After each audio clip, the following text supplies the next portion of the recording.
No Kyoukai, also known as The Garden of Sinners, is a supernatural mystery series written by Kinoku Nasu and later adapted into 8 movies by Studio Ufotable. If that looks and sounds cool already, you'd be right. The genre and production team are pretty good selling points on their own, but it doesn't really give you a good idea of whether or not the series is worth your time. They're older and a little more niche, but there's a good chance it could be for you. Maybe you just finished something amazing, or less than amazing, and are looking for something to fill the void.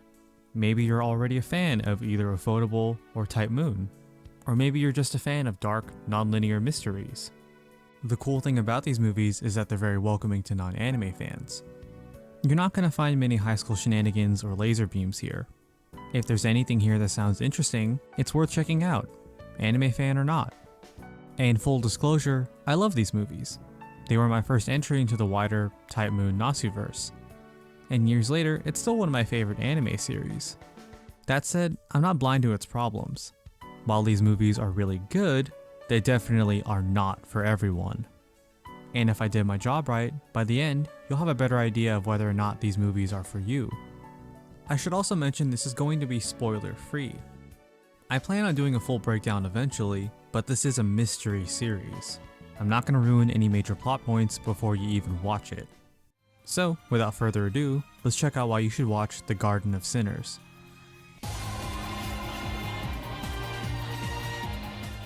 The Garden of Sinners follows a paranormal detective agency and its members Shiki, Toku, and Mikia as they investigate a series of grisly murders, suicides, and kidnappings. That's disturbing enough as it is, but due to the supernatural nature surrounding each case, it's never as simple as just solving it. If you're thinking of a hybrid between Harry Potter and Hannibal, you're on the right track. While the premise is interesting enough, it's only half the story. Each case unravels into something far darker and sinister than any paranormal phenomena. And more often than not, it ends up being something we're all too familiar with. It's a trend that would go on to define Nasu's writing style.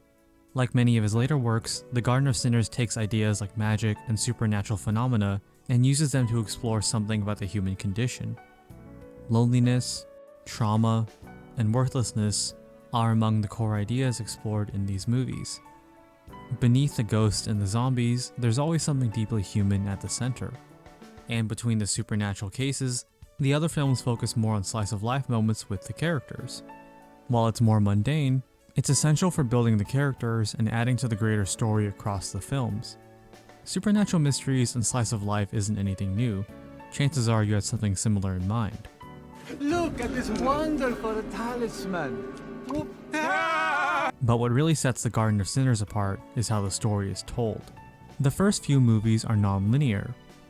Instead of each movie following the last one, they take place at different points during the story's timeline.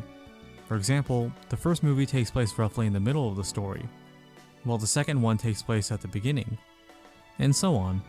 Don't worry, it's really not as confusing as it sounds. And the story remains linear about halfway through anyways. If you like time-bending stuff like Memento or Arrival, you'll feel right at home. Unlike some series, the non-linearity isn't just a cheap gimmick. This is a series that trusts the audience to connect the dots for themselves, as each case and plot thread build into the overarching story. If you feel confused at any point, that's fine. It's not that surprising to watch the first movie and have a lot of questions by the end. I did too when I first watched it. It makes no damn sense. Compels me though. You'll get answers to the major questions by the halfway point, and even then, there's still more to unravel. Each movie reveals a new piece of the puzzle, and like any good mystery, one of the fun parts are the conclusions you'll make along the way.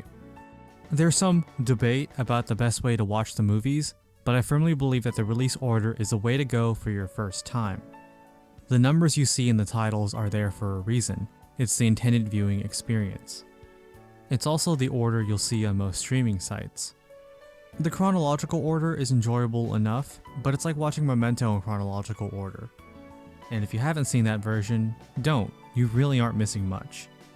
The chronological order will be less confusing, but you'll lose that sense of mystery inherent to the films.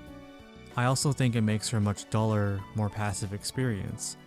but for the sake of being thorough, this is the chronological order.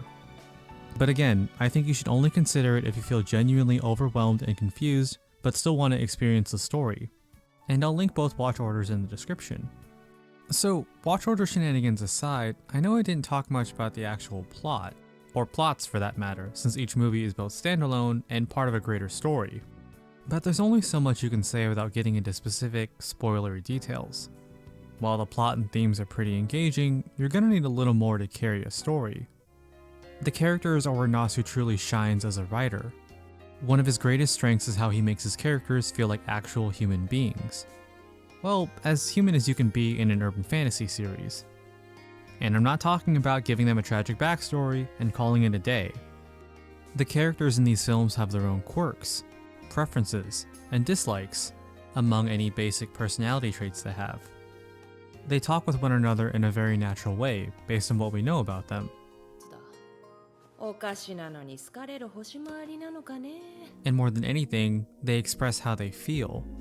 The situations in the Garden of Sinners vary from gentle and comforting to downright horrifying, with everything else you could think of in between.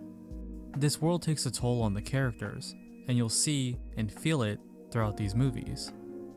The characters are less like one-dimensional robots moving the plot, and more like people trapped in a world they aren't ready for. And this is apparent in none other than our main character, Shiki. At first, there isn't really anything too special about her, besides her interesting fashion sense. Unlike the other characters, she's by far the least expressive and least emotional. She's reminiscent of your standard cold, aloof protagonist. But like many things in these films, there's way more to Shiki than meets the eye. Each movie reveals a little more about her character, like her backstory, her powers, and most importantly, her personality. And slowly, you start to see that Shiki is someone with violent, dark impulses, yet incredible kindness and compassion. She likes strawberry ice cream, she's fiercely protective of her friends, and she has her own hopes and dreams. Despite her icy exterior, she's just as human as everyone else. And the real story of these films is Shiki herself understanding that. Shiki is the heart and soul of these movies, and by far the best parts of these films are when it's focused on her.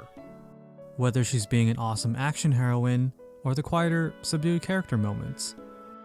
But as much as I like the character writing in these movies, not everyone is as well written as Shiki. Many of the side characters are solid, but for one reason or another, there's about an equal number of characters that are way more one-dimensional. The exact thing I praise the movies for not doing. But kinda like the plot, as much as I'd like to talk a little bit more about some characters, it's another conversation for the full spoiler discussion. Instead, I'll point out one of the more obvious reasons you should watch the series: the presentation. The Garden of Sinners was the first Type Moon adaptation from Ufotable, and even over a decade later, these movies still look amazing. While the art is just as beautiful as their later works, there's a very cinematic, theatrical quality to the series. You'll see many of the same techniques used in traditional films. For example, there are these wide, sweeping shots that help capture the mood and atmosphere of specific scenes. And even the small-scale interactions make good use of different angles and lighting. And then there are moments in the later films where the cinematography gets really creative.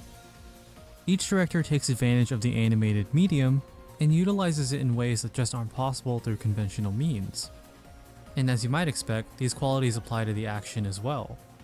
Personally, I'm not really a fan of how overly flashy recent Ufotable stuff can be. While they look really pretty, there's a lot more style over substance in certain action scenes. Again, just my opinion. But that's not really an issue with these movies. Ufotable balances the effects with stylish choreography and cinematic camera work. And the effects they use don't overpower a scene, they add to it. There's a lot more substance behind the style.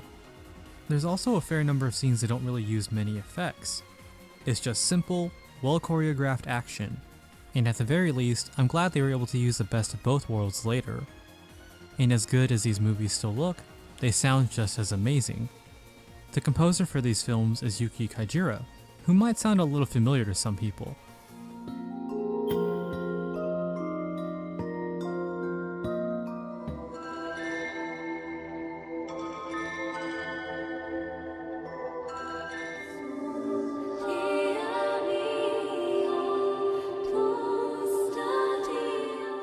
While her style has gotten a little repetitive, it completely fits these movies. The ethereal, dreamlike music really adds to the atmosphere of this world.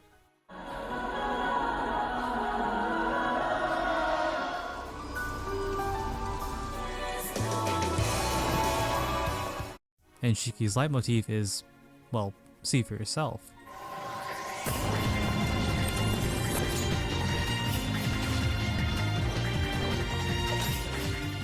Hopefully I did a decent job explaining what I really like about these movies.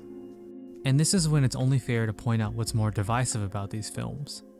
I'll preface this by mentioning that not everything is going to be a straight up negative, but they're worth considering before checking the movies out. For starters, the pacing is on the slower side. These movies are similar to indie films at times, where much of the runtime will consist of scenery, dialogue, and slower character moments.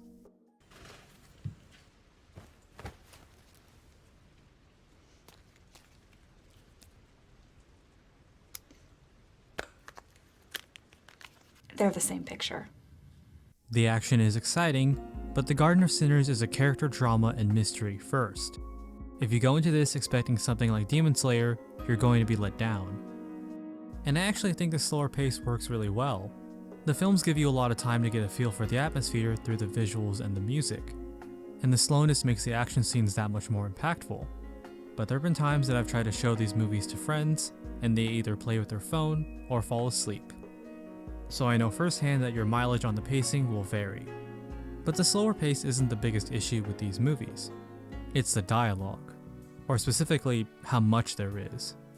The Garden of Sinners is very wordy, and there are times where it's completely justified.